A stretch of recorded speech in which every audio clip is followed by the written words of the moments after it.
because we often, especially as technology leaders, we're so used to those spammy salespeople. Literally every day, I get someone saying, I have a hammer to sell you.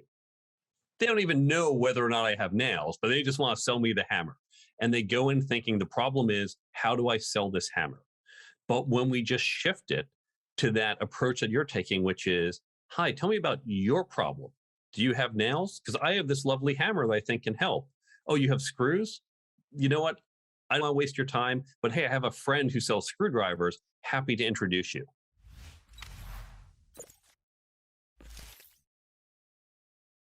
It's interesting because I have this dual career.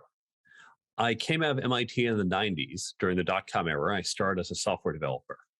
Early on, I realized I love doing the engineering, but the people problems are really challenging. And that's the part I wanted to address. So to do that, I had to become a more senior person. I wanted to become a CTO. I recognized that to be a CTO, it wasn't just about being a good software engineer. There are all these other skills: leadership, communicating, team building, negotiating, but no one ever taught them to me. Because if you look at a CS college program, those aren't covered.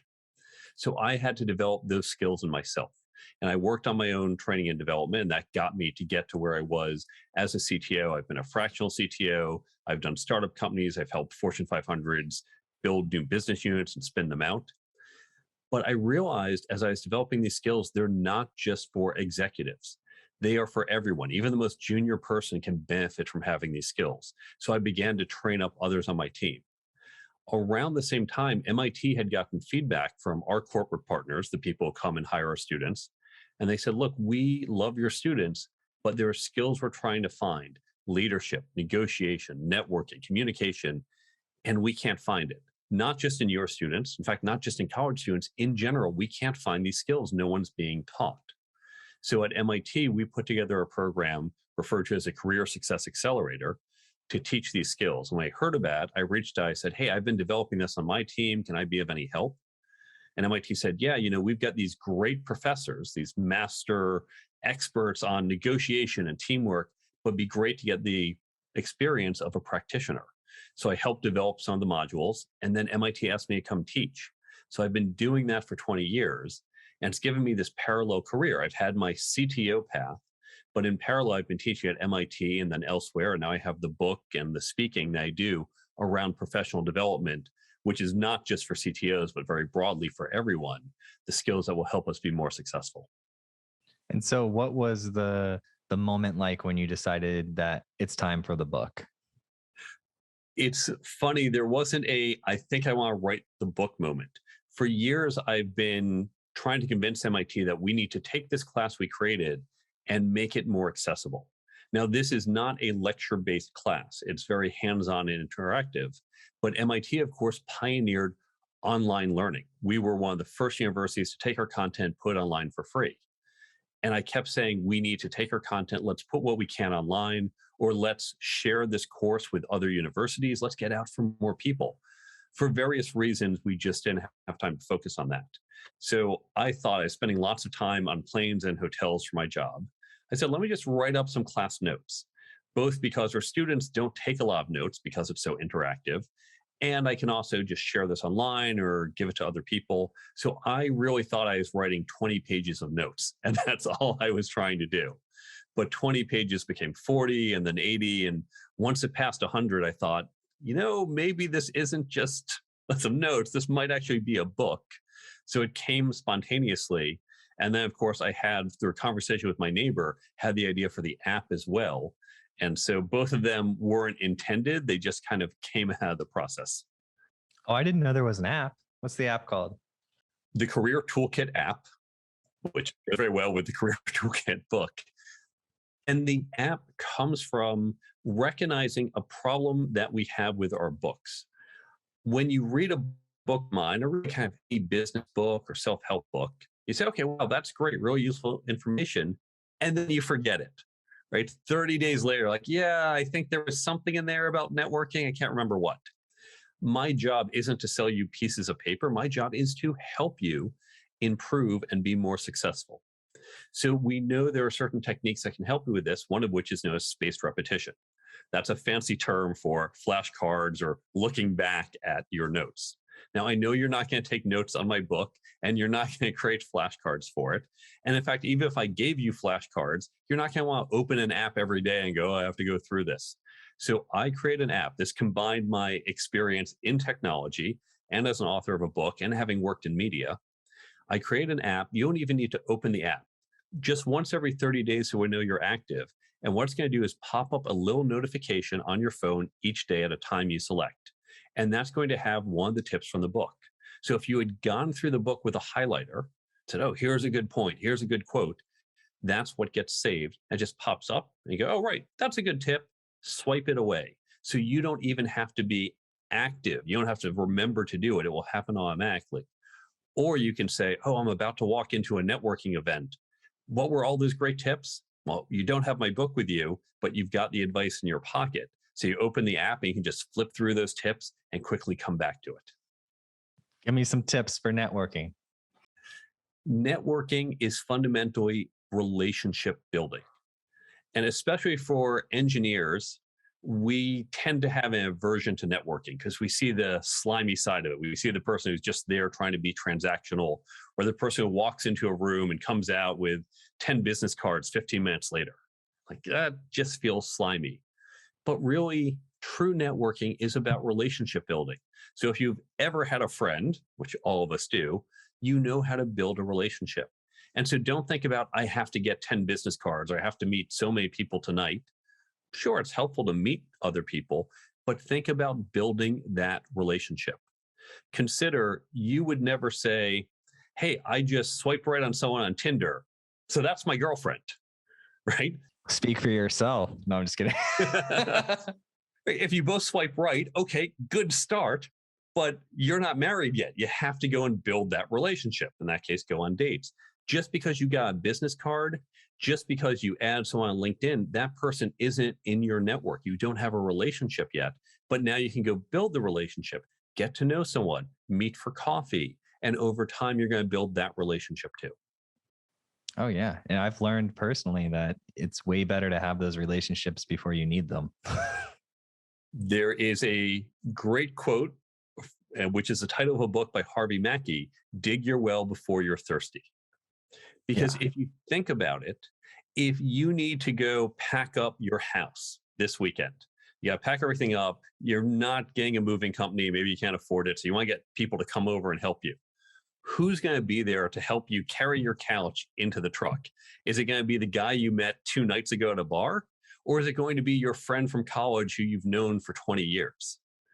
You need to invest time in relationships so it's there in the future. And too many people come to their need. They say, oh, it's time for me to find a new job. I better network. Well, the time to network was 2 years ago. But don't worry, if you're looking for a job now, start networking today because it will be there 2 years from now when you need to do it again. For sure. Absolutely. What's the like the most, you teach class on this, right? Are you actively, okay. So what is the subject? I know you've got a bunch of them. There's like 12 or so categories in this book. What's the one that you get like the biggest aha moment from the students? I think networking, I can think of a few moments where they say, wow, wait, networking is just talking to people and it doesn't have to be slimy and I can learn new things. With all of them, there is that mental shift, oh, wait, it's not what I thought it was. And I think when they get that shift in any of them, I can see the light bulb go on in their heads. And this is really an important takeaway. The class that we teach, I can't teach everything you need to know about leadership or negotiations in the class time we have. Even in a few semesters, I couldn't get to all of it. But if you can get that shift in your head and say, oh, networking, it's not just about collecting business cards, it's building relationships. And I can meet anyone, anywhere, and potentially build a relationship. All of a sudden, your opportunities to build your network expand greatly. And you go from being avoidant or only seeing a handful of opportunities to many, and you're going to continue and grow and develop much faster on your own. So with each of these topics, the key is getting that mental shift to saying, I now see it in a new way. And when you do, you're going to really start to accelerate. I agree, because that happened with me a few years ago with sales. So I told you that I had built software, sold it, and had like a handful of close relationships. So business just came to me for that decade, and it was like good money too, right? And then when I decided to go out and like start a business, I didn't have a sales counterpart, whereas before my business partner always handled the sales side of things and I just built the technology. So I was like, oh, sales is slimy. It's like car salesman-y and like network. So I was like super against it. And then, you lose enough money to realize you have to figure it out and you just get comfortable with it. And after you go through the process, or at least what I took from it was, it's just about helping people. Like it's not cliche to say. It's like, all right, this is the area where I have expertise. I've built this product that solves this need. If you have that need, like, let's talk about it. Like, what are you experiencing? Is this good for you? Like, I like to go into it often into sales with like, it might not be good for you. Like, let's figure it out. Like, do you actually have the need for like what we do? Because we see it every day. And can we actually help you, or should we refer you to somebody else? Because you might have a different, I'd get people all the time that would ask me for leadership training. And after talking with them and understanding why they're seeking leadership training, I would redirect them to an organizational consultant that could actually transform the culture there. Because like, you don't need leadership training, you need culture transformation. So you need to you go over here. And so after I learned that and it was clear and became real to me, I became okay with networking, with sales, with all of that. It's a brilliant insight. I think you hit that transformation for sales, because we often, especially as technology leaders, we're so used to those spammy salespeople. Literally every day I get someone saying, I have a hammer to sell you. They don't even know whether or not I have nails, but they just want to sell me the hammer. And they go in thinking the problem is, how do I sell this hammer? But when we just shift it to that approach that you're taking, which is, hi, tell me about your problem. Do you have nails? Because I have this lovely hammer that I think can help. Oh, you have screws? You know what? I don't want to waste your time, but hey, I have a friend who sells screwdrivers. Happy to introduce you. Or even just, I'm going to tell you, stop talking to hammer salesmen. I don't know a screwdriver salesman, but let me tell you, you got to go find one of those. When we're looking at solving your problem, the customer's problem, which we as engineers are naturally good at, and not just being that self-centered, well, my problem is how do I sell more of these? We become great salesmen. And that's the difference. And so that's the type of mental shift with all these skills that once you just look at differently, since this is an engineering group, I think of it as rotating the coordinate space. All of a sudden, the problem becomes so much more tractable. Yes, absolutely. I love your analogy too, because I was thinking, some of the mistakes I made early on in the careers, I'd see that early on in figuring this out, I would see that they have screws, right? And then I would try to figure out how to get like a Phillips head onto the tip of my hammer. I realized, no. Just stick at what we're good at. And then, then things got better. Yeah, and you can build a relationship with them because now they know once you refer them to a screwdriver salesman, they say, okay, you're not just trying to sell me something for the sake of hitting your quota. And so when in the future you go back and say, hey, I noticed you have a bunch of nails now. Can we talk? They think, okay, you're not wasting my time and I trust you. And if you're really solving the problem, they're going to want to go with your solution. Absolutely. I like you. This is good. I want to just go through a couple of the topics in your book and like extract the best information out of you. Is that okay? I think that'll help the audience and position you well in their eyes. Is that Sure. cool? All right. Yeah. What's working effectively about? This is a broad chapter. It's chapter 2 of the Career Toolkit. And it encompasses a lot of skills that we don't even talk about. Now, networking, I'm sure you've heard of, leadership, you've heard of. But these skills, this is understanding how you're adding value at work, understanding corporate culture, knowing how to manage your manager. And in fact, it's how to manage everyone around you. And so learning how to do that can make you more effective. Now, we, particularly as engineers, are all about solving the problem. We've been trained that here is the problem, go come up with a solution. And whether you're writing that answer on your test or saying, well, here's how I would build the system, we're very solution oriented. But in this chapter, it's about asking the right questions, Because if you're not asking the right questions and thinking about it the right way, you're solving the wrong problem.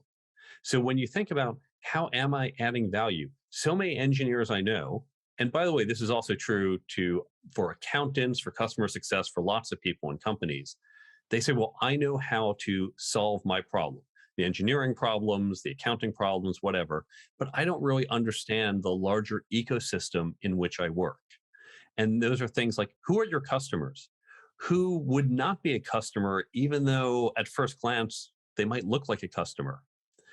Who are your competitors? How are you different than your competitors? Are you cheaper? Are you faster? Are you more durable, more flexible? And how does that tie into your job? Because when you need to build something, particularly as engineers, when you're told build this, I need a button here. You say, okay, I can build that button. Is it important that that button be really fast or really flexible or integrated with a lot of different things? Because that goes to what your larger value proposition is to your customers. But we don't often think about it. Say, okay, well, I said button, I just said make the button fast. But really, we're not the fast company, we're the well-integrated company. So shouldn't it be something else? But because everyone looks at that one narrow piece, they don't think of the larger picture. So what you want to learn to do is look beyond just your narrow role, look beyond just the problems you solve, and say, let me think more broadly. What is the company doing? Where does it fit in to our customers, to even the larger ecosystem of our industry? And then you're going to start to understand how you generate value. I love it. You're exactly right. Like when I started figuring out that the other people on the teams that I'm working with, when I figured out to ask them what they're incentivized by, like what their goals are, there's what they want to accomplish, and then there's what they're like bonused on. If you figure out that, even in engineering, like if you figure out like with your, let's say you're a mid-level engineer and you go to like your VP of engineering, like what is driving them? And then like, how can you add value to that? And often one of the things that I was just absolutely blown away by, Mark, when I started, I didn't do much public speaking. I was fairly introverted before doing the podcast. It was one of the things that got me out of my comfort zone. But after that, I got to go all the way around the world, giving talks like to all different types of companies and sizes. And I found this question that I asked once, and I loved it because I kept asking it all the time. I would ask like executive members of the team or the leaders at the company, like what's their purpose or how they add value to the company. And the amount of crickets you would hear, like there would be maybe one person every other time I asked the question, I'd know like exactly what they're doing and they're intentional about it. A lot of people would just be like, I don't know how, what I do brings value to the company. I just know that here's the thing I need to get done. That's exactly right. And once you understand how you add value and how other people add value, it's much easier to then say, how can I add more value? And when you start adding more value, that's how you get promoted. Yes. And I think we should take a moment to realize that you could totally get by 100%. You can just focus on that one thing, not add value, like to other, not be conscious of your value. But like, if you want to move forward in your career, if you're trying to grow and you're trying to become more valuable and you're trying to climb the ladder or increase your quality of life, then these are the questions you can be asking. Absolutely. Yeah. I don't like average, man. I train myself like that too, which has made me like quite a crazy human being, but it keeps me in a cycle of growth though. When certainly everyone who's listening to this show is doing so because they want to grow, they want to improve. And let me offer up a way how. The way we teach these skills at MIT, the way they're taught at top business schools is through a peer learning model. Now, you can listen to podcasts like this and read books like mine, and they are great. But these skills are a lot more subtle. If you want to learn Python, you say, I'm going to read a book on Python. I'm going to go do some online code academy, and okay, I have to memorize. Here's where I put the semicolon, right? Here's how it works. Yeah, okay, now I've got it. And it's really just memorization of how things work, design patterns, how to deploy systems. When it comes to leadership or communication or any of these other skills, there's no simple memorization. I can't say, here's a formula for leading, or here's the 3 things you have to do, and then communication is done. It's subtle and it's complex. And I would draw an analogy closer to learning a sport. So let's consider basketball. If I just told you the rules of basketball, you're not ready to play.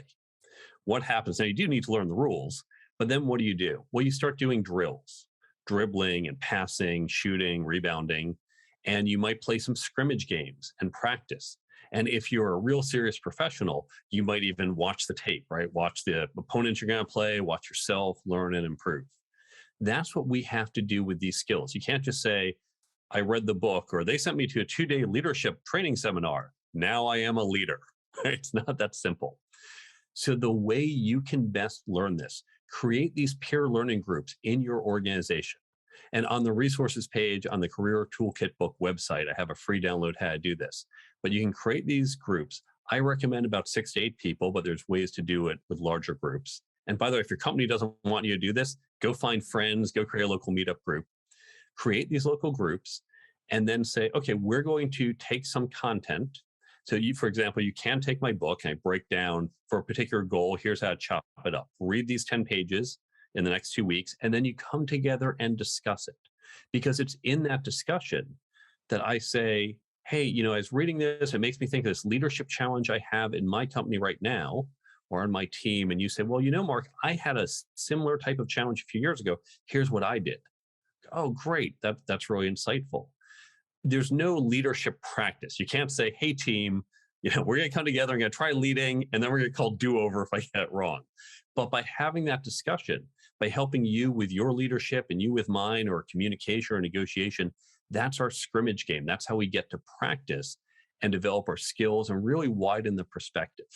Now, I mentioned you can use my book for this, but I don't want you to think, oh, he's just trying to sell more books. Yes, you can use my book. You can use other books. I list a whole number of other great books. I have no financial incentive that get to different topics. Use books you like. Use articles or videos online. You can take a great podcast like this one, and every 2 weeks you listen to a podcast episode and discuss this podcast in your group.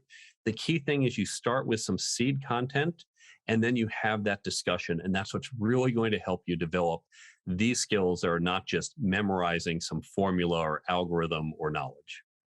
I love it. So we have a group called elevate150.com.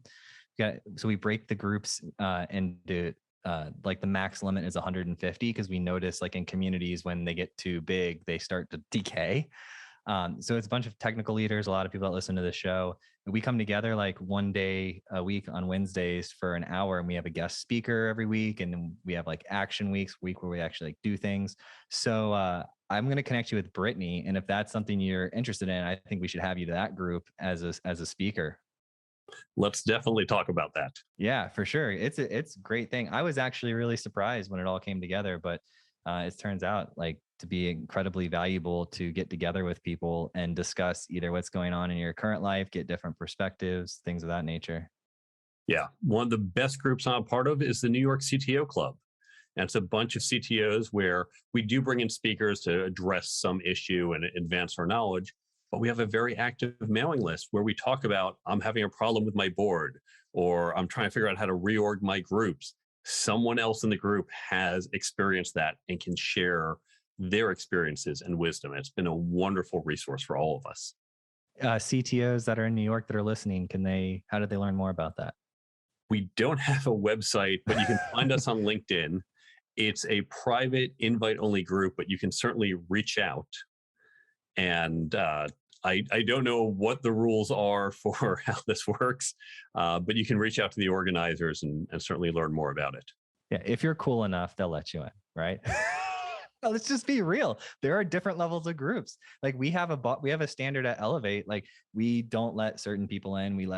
We actually ask them questions like when they're registering, and we can tell their mindset. And like we want people that have a growth mindset that meet our qualifications, and then we invite them in. So I get it. I think that's a feature. It's a benefit.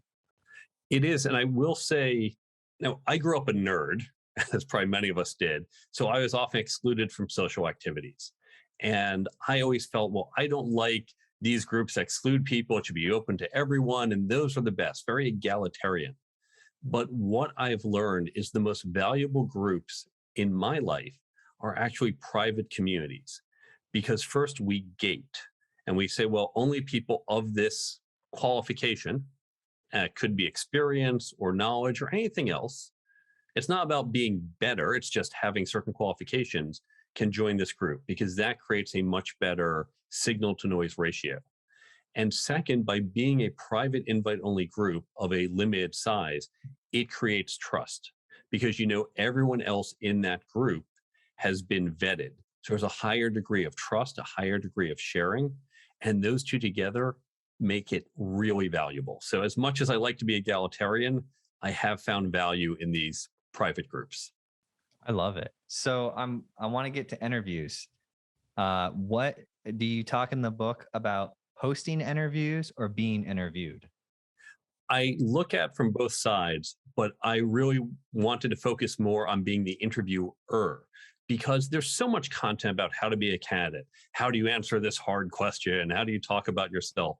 Plenty of that you can find on your own, but so few people teach you how to interview someone else. In fact, most of us, and this is true of many executives I've spoken to, you ask them, what interview training have you had? Say, none. I just start interviewing people. I ask questions people have asked me. Can you ever imagine doing a project or driving a car or anything else where you say, hey, you've sat in a car, so you've seen how it works. Okay, why don't you go ahead and drive? Right? That's insanity, but that's what we do with interviewing. And especially, companies always say, oh, our people are our strongest asset. Now, whether they believe it or not, for an engineering company, that's typically your highest cost. Getting the right engineers makes all the difference. We all know that. And yet you're not investing in how well you assess your engineers. This is lunacy. So I focus, probably over half the chapter is focused on how to be a more effective interviewer. And that begins by thinking about what is it you are hiring for and coming up with a clear job description. And I'm going to get very specific for engineering because how many times do you look at a job description? Let's say a director of engineering. Say, well, your job is to manage the engineers and watch the scrum teams and help plan the backlog and the roadmap and be technical. Like, okay, great. I knew all this once you said director of engineering. Right? There's nothing in there that's unique to your company, but I want to understand how much time might I be working with the engineers on debugging versus sitting in meetings versus being engaged with customer conversations, because that ratio is going to differ from one company to another. As a CTO, I've met companies where they've said, why would you ever leave the office? You're just supposed to sit here with the engineers and just make sure we get the work done. By the way, I don't work for those companies anymore. I avoid them. I've met other companies where some quarters, I am traveling a third of my time to go to conferences and client meetings because I'm a key part of sales and partnerships.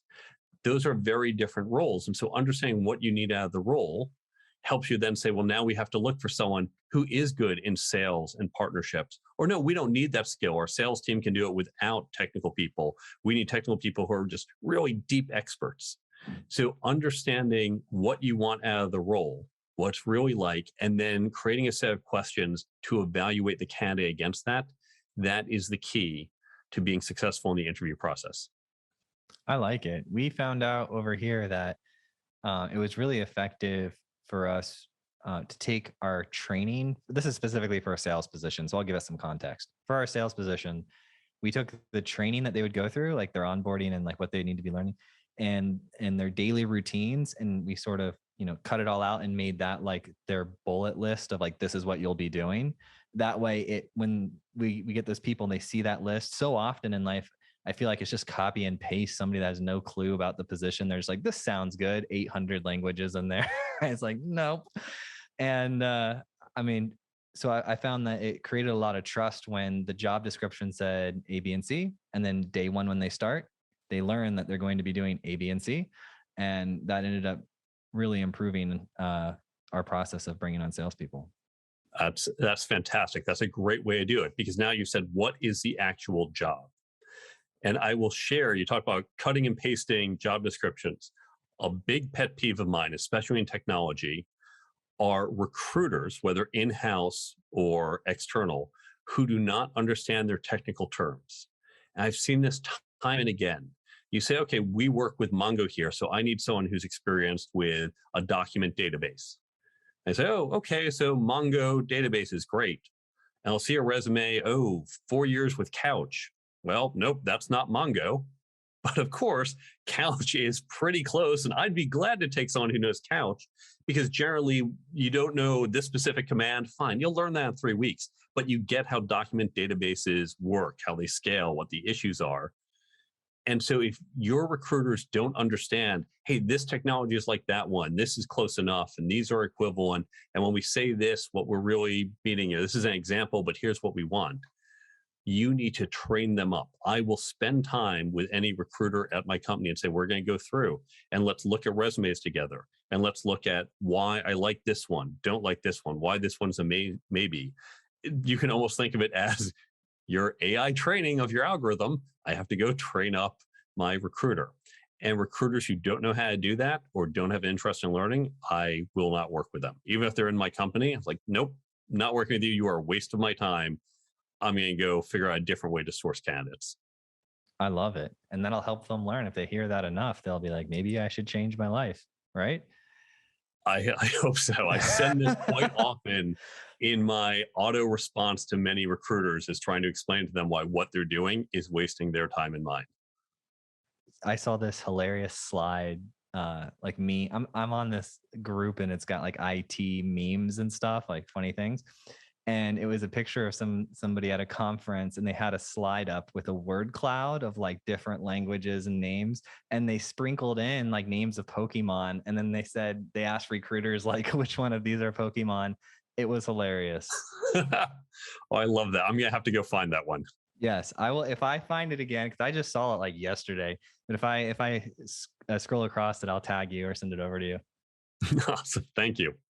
Yes. So I like this question. This is a fun one. You have a chapter on leadership, you have a chapter on management.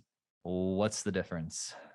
The best description, the best way to distinguish the two is a wonderful quote. And I'm blanking on the source of this quote at the moment.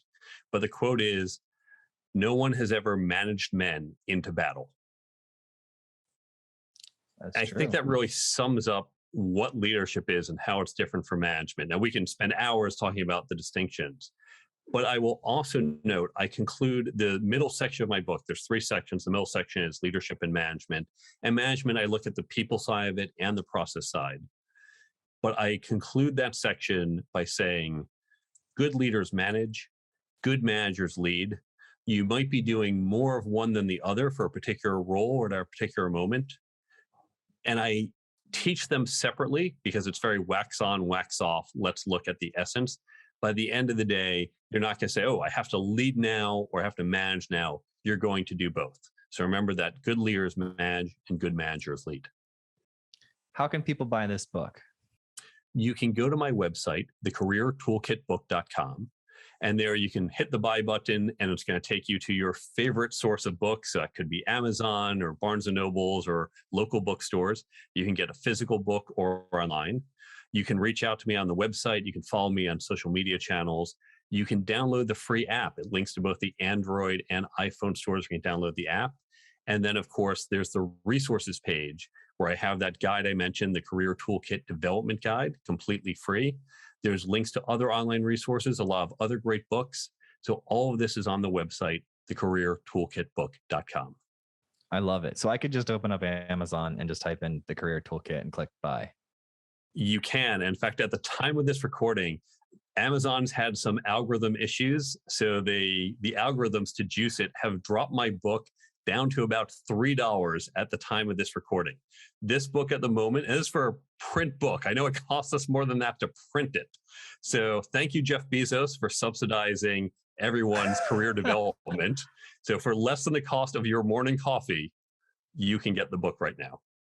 I love it. And you've got, dude, it's like 5-star book.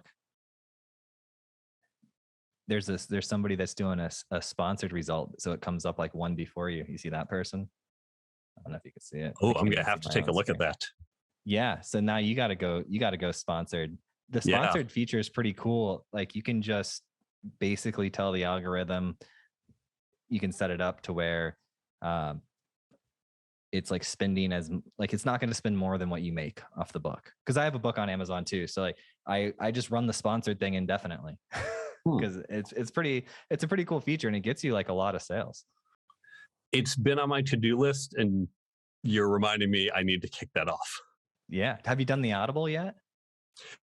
I've gone back and forth on Audible. I was holding off earlier this year because I don't know if you know about what Amazon was doing with Audible. No. Audible worked like a library. You could go buy an Audible book, listen to it, and return it in 365 days for a full refund. Right? That's insane, and that's not appropriate. They reduced the return time to 30 days, but the writing community has said there should be some rule if you've gone more than, say, 10%. Once you've done a certain amount, you have to pay for it, right? Because even within 30 days, you can listen to an audiobook within 2 or 3 days and then just return it. And that felt really, really wrong to me. So I had held off for that. I may in the future do. It's more on principle. Like I know some people do. I'm not worried. Oh, you're stealing my book, because I give away the app for free, right? And that has really a lot of good content. It is more the principle of it. I may eventually do an audiobook though. I vote yes, because people you have a very clear, concise speaking voice. People will learn your voice and develop a stronger relationship with you by listening to you for a couple hours. And I didn't even know you could return Audible books, and I have like maybe 150, right? Because I like it, and I've been a member for probably 5-6 years now. But then I did this road trip recently, like 5 weeks around the United States with my family, and I had bought like 2 or 3 books that were just like not good, right? And so I had got like 3 or 5 minutes into it, and I was like, I wonder if I could return them. So I searched and there was like a return button, and they let me return like all 3 books. And I didn't realize that you could listen to the whole book. That's crazy. You would think as being in technology our whole lives, you would stop it at, if they got an hour into the book, if it's like a 7-hour book, they get an hour in, or they get 30 minutes, if you like something in 15 minutes. Right. Right. I know Oculus says you can play this game for up to X hours, at which point you've committed to the sale.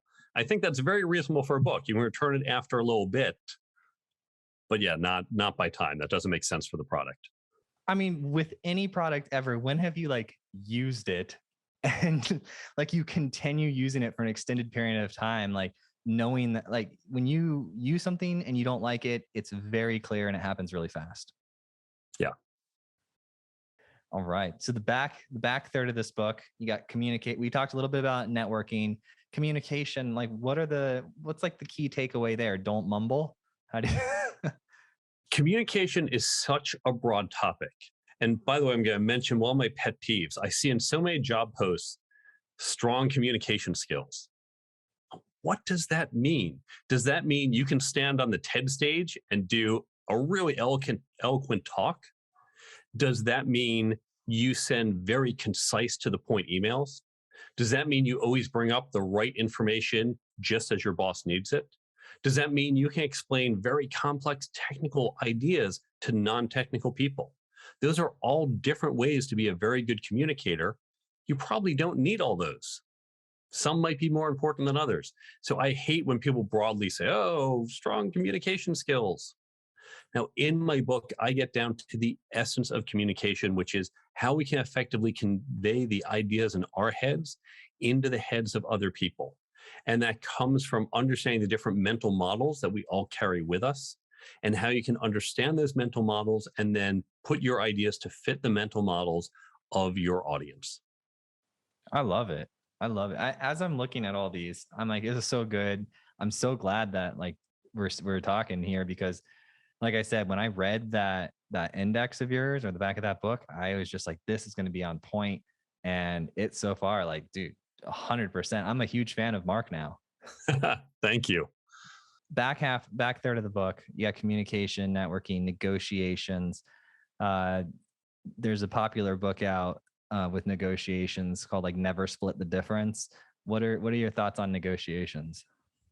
I am 8 chapters into Never Split the Difference.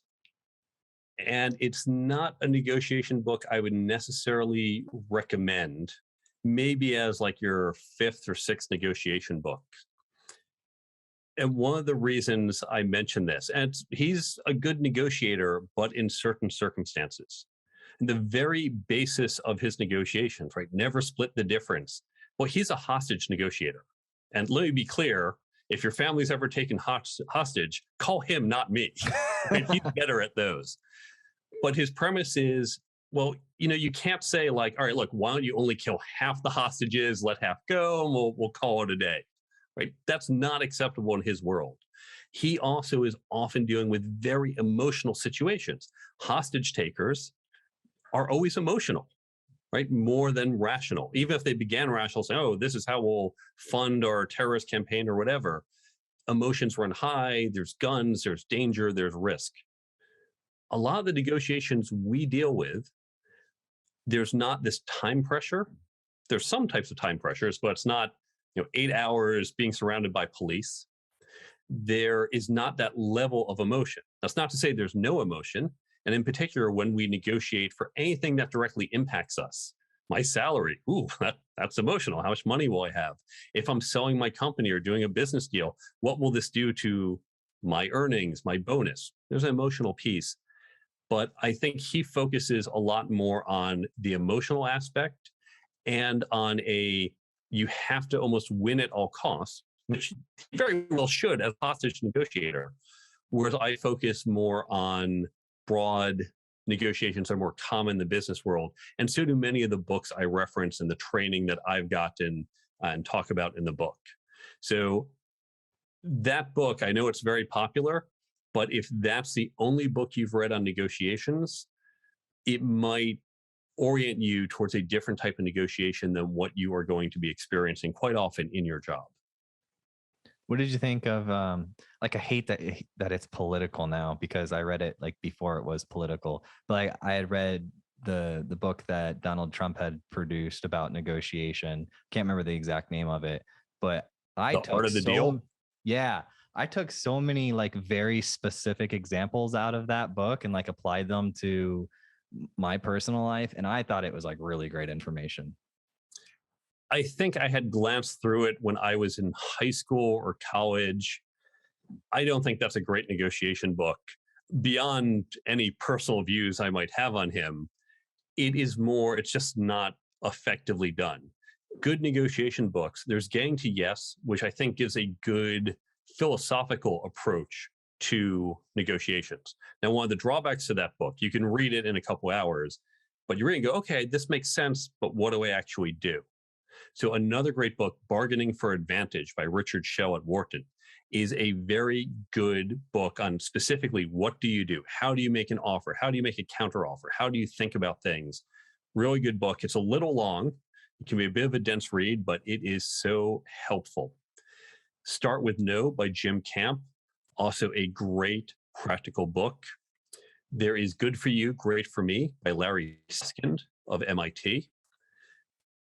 And then for a really advanced book, once you've gotten through some of those, 3D Negotiation. And I forget the author, he's at Harvard Business School, that has some really advanced techniques.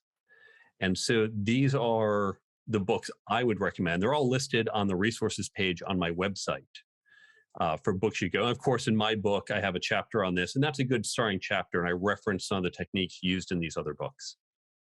Nice. I've heard of like 2 or 3 of those books, but I'm going to check out the other ones. I always like a good negotiation book. It's, as time goes on, like, you read these books and then you realize out of nowhere 10 years has passed. You're like, yeah, I think I need to get a refresher on that area. Here's the thing about negotiations. Imagine you are 25 years old and you have a job offer for $80,000. Instead of accepting that job as is, you go and negotiate it. Takes you a few minutes, you go back and forth. If you get just $81,000, right, just $1,000 more. So you get $81,000, you take the job, and then you spend the rest of your career in that job, 40 years working at that job. You've just earned $1,000 more for 40 years. That one 5-minute negotiation just got you $40,000. Now, of course, you're not going to be in that job for 40 years. You're going to get promotions and raises and other jobs. You're going to negotiate for more than just $1,000. If you learn to negotiate, I'm not talking about being the world's best negotiator, being able to write one of these books. You just get a little bit better at negotiating. You can add tens of thousands, even hundreds of thousands of dollars to your lifetime earning. And when you think about it this way, you say, oh my God, why have I not learned negotiation? I have to go out right now and learn to get better at it. And now negotiations aren't just used for salary. They're helpful sales and partnerships. We negotiate all the time with our boss, with our coworkers. So it's going to make you more effective in those areas. And now here's the other big takeaway. I always use this example because it's easy to do the math and say, oh, wait, yeah, $40,000. I get it. But that ROI, that return you get from being a little bit better, applies to each and every one of these skills. If you just got a little bit better at being a leader, a little bit better at communicating, a slightly broader network, no one's going to say, you're a slightly better leader, here's $1,000 more. But by being that slightly better leader, you're going to have more opportunities that will get you jobs and promotions, which will, of course, have a financial benefit and other benefits. So this example in negotiations, it applies to all of these areas. It's not about being the best leader in the world or the best communicator. If you just work to get a little bit better at each of these skills, it's going to be adding hundreds of thousands of dollars to your lifetime earnings and your overall success and happiness.